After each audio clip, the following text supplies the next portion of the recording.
What's up guys, Michael here, coming to you with another video. In this one we're going to be covering the topic of AirPods Pros and how to change the tips of them.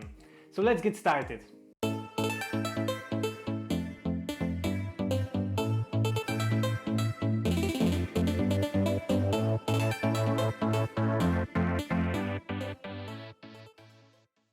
So the first step to remove the tip is just to pull out this rubber, so it's going to be easier for you to grab it. And then you just push out firmly and you will hear that distinctive click.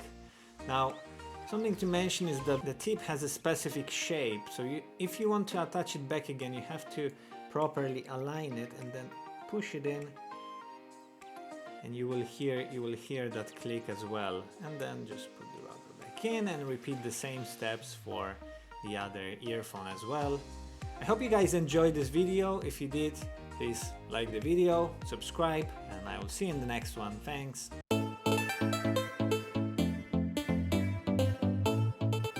Hear the click. Push it in until you hear the click.